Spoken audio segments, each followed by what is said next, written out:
everyone, welcome back. If you're new here, I'm Katie, and today I wanted to share some fun and easy ideas that you can do in your reading journal if you don't like to write reviews. So I personally, I don't mind writing them online. I don't mind typing them out, but handwriting reviews is just personally not for me. It could be for you, and that's great if you do. I admire those that do, but I don't particularly do. So I wanted to share some pieces in my reading journal to give you ideas if you want to keep a reading journal, but you see those ones that are just literally just reviews, but you know you're not the type that really wants to write reviews. You're kind of more just want to keep track of stuff or want to be a little bit more creative. So this is for you.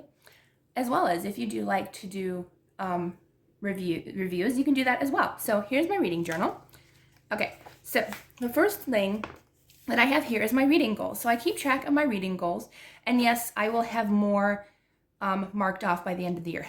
It's not the end of the year yet while I'm filming this. So this is a great way to keep track of new authors that you want to try, or if you want to read more books that you own, or if you want to borrow more books from the library, just different things that you can keep track of. And I like to have this every year, so it's a lot of fun. And you can also have a fun title page, which is what I like to do every year. It's a lot of fun. Okay, the next thing that I like to keep track of is my genre tracker. So this is any genre that I read. I don't read a lot of classics or nonfiction, so I put those spaces a little bit smaller, as well as poetry. And then I have like age range, like adult fiction, middle grade YA, as well as Christian fiction and nonfiction, to see how many that I read. The next page that I have is 100 books read in 2023. That's my goal to start off with. I do know I read a lot more than that, but in case I don't, I just like to keep it at a minimum. So like if you know you only read like a maximum of 50, I would start at like putting down like 30 or even 20. Just because having that shorter goal, it just kind of makes you feel more accomplished as you go.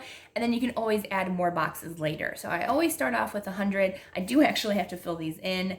And I don't actually have room this year. I'm actually past that. I'm at like 300 and something. But don't go by me. I do read a lot of comic books and a lot of audiobooks. And I also have a lot of time. But I do really like this. And if you read one book a year, that's amazing. And I'm so happy that you read one book, because honestly, even reading one book in a busy life is amazing. All right, so the next one is books read in 2023. So these are all the books that I read, and I categorize them by star rating, 1 through 5, plus half-star ratings, just so I can have a little variety in the color, which I really like. So I do have a book stamp stack that I will link down below so you can check it out. But this is a great way to keep track of what you read without having to do reviews. So it has star rating as well as the title and the author. So I can't remember exactly. I know yellow is 1 star, purple is 2 stars, and then 2.5 is like the darker purple. So I do like a gradient color. Blues are 3 and 3.5. Green is 4 stars, and the darker green is 4.5. And then the pinks are 5 stars. So I have a couple bookshelves, and I also have some in the back because I did run out of room. And then the next thing I have is series. So this is what I wanted to do. This year was 23 series in 2023. I do believe I finished at least one more series. So I didn't do too bad this year. Yeah, I finished at least one more that I have to cross off. I don't think I'm going to finish any more, but honestly, I did pretty well on the series that I wanted to finish this year. So this is a great way to keep track of your series. I also have a series tracker, which also helps as well. This is my Bible plan, which is great if you want to read the Bible in a year, or I do 2 years because I know a year is honestly too short for me. So I do have a few more to go, but I am halfway through Genesis and Exodus, so I should be able to finish this hopefully before the end of the year. And then this is my NetGalley arc. So most of you might not have NetGalley arcs, but if you do, the bookshelf idea is a great way, or even a list, to keep track of your NetGalley arcs. That way you don't get behind. That didn't help me because I was already behind before I even did this, but I didn't do too bad by reading more NetGalley arcs this year. And this is my buddy reads. So anybody who wants to buddy read with me, I put the month that it was read in, the title, who I read it with, and my star rating. So I really like this idea. I love it. I have it for next year. You can even do this even if you're not on YouTube. If you have friends in real life, you can do it for a book club. You can do it if you want to buddy read with a friend in your life, your mom, your dad, sister, brother, husband, wife, whoever. But you can buddy read and then put the title and the star ratings that each of you gave. So I think that's a lot of fun. And actually, you know what? I should do that next year, to put my star ratings and the star rating of who I read it with. I think that would be fun to see. This is something fun that I like to have in my reading journal. This is new releases. So these are new releases that I get excited about. I do have to cross a few off that I've read recently, but these are just nice to keep track. And then I put green for the ones that I actually got to reading, and the pink ones are ones that I skipped. Like I either found out it wasn't a book for me, or I knew that I don't know, it just wasn't for me and I was going to skip it later on. So I only had a few of those. Or I think this one in general, it's called Lethal Range by Ryan Steck. I couldn't get a hold of it. I don't know if I can get a hold of it on Kindle Unlimited or not, but at my library and stuff, it wasn't available. So I knew I wasn't going to be able to read that one. Okay, and then next I have my favorite quotes, which I do have to add my last one in here, but this is fun just to have. I thought I wasn't going to fill it in because I kept forgetting to keep track of like, ooh, that's a favorite quote. But I actually was able to do it again this year, so I decided to do it again next year. But I think it's just fun, and especially if you only have so many quotes, just a few. Like I write bigger, which I think is a good idea to kind of fill in the page, which I think is fun, as well as different fonts as well. All right, and then the next one I think is my tracker for my series. Yes, so this is my tracker, and I ended up having to put a second page. I started a lot of series. And a lot of these, not all the books are out yet, so I do have it tracked on my online worksheet as well. But yes, so I also, anything that's orange, I DNF'd. Anything that's blue, I completed until the new book is released. And then pink is, it's completed and done. So I actually did DNF a few. I will go through those in another video this month. But yes, so I love to keep track of that, and I have a different system to keep track of it next year. And then I'm going to show you this. This isn't specific to any one person. This is my YouTube content, technically, but you can use the same system for appointments, for different things in your life, for chores or things to do.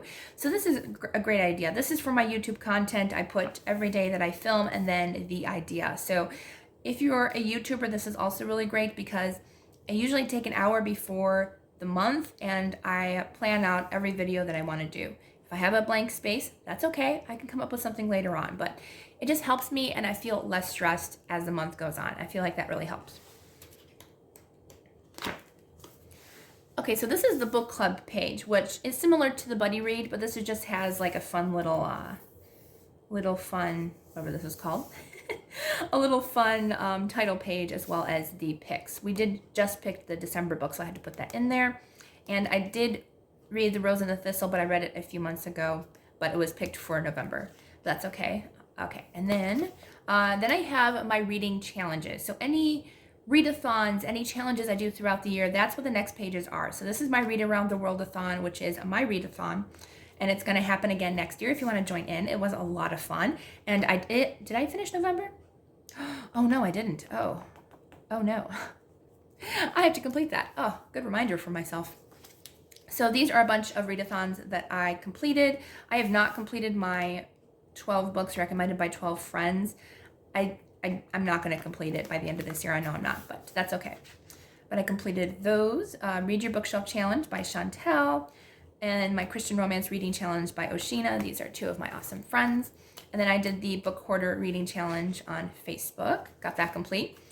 And then the 52 book club, I only have one left and it will be completed. So, and I only have to read Pippi Longstocking. So that should be really quick and really easy. And then Literally Bookish Reading Challenge. The last few are on Facebook. So if you want to check them out, that's the names of them. And then my A to Z Reading Challenge, I did complete. I read a couple of children's books to complete that, but that's okay. All right, and then for my monthly view, in case you want to do monthly views, this is what I do to keep track of reading. So the first one is just a fun title page to decorate. Next is my reading log. So I use stamps, but you can use a chart, anything that you want to do. But for every day that I read, I color in an element. So I'll show you one from this month because that's not colored in. I do have to complete this, but this is this month. That way you guys can see it. Not completely filled, but I actually did gel pen this time around, which is really pretty. But I just put a whole bunch of stamps for however many days are in the month. I did it differently next year. Kind of gonna miss it. I might do it again the following year. But I just color in each day that I read, and so far this year I have read every single day. So I think that's amazing, and I can't believe I did that. Even if it was just for like a few minutes, I still read. Okay, and then I usually put my TBR around the world, which I think I do have to mark that off. So this is my TBR for the month, and then I usually have an extra TBR of things that I need to get to. I do have to cross a few more off. I'm behind in my reading journal, which I really do need to catch up because I'm not normally behind. So I do have to do that.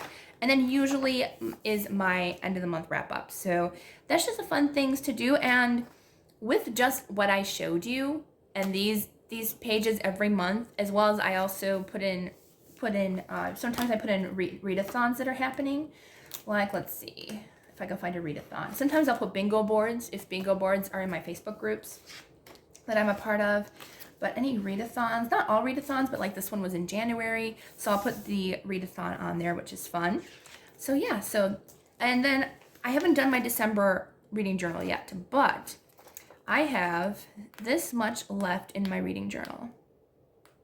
So I have this much left, which is not much at all. I do have some things in the back, but yeah, so I had just enough paper for the whole entire year to fill up this entire journal, which I love doing. I don't like to have like 2 years in a reading journal unless it's like actually split in half.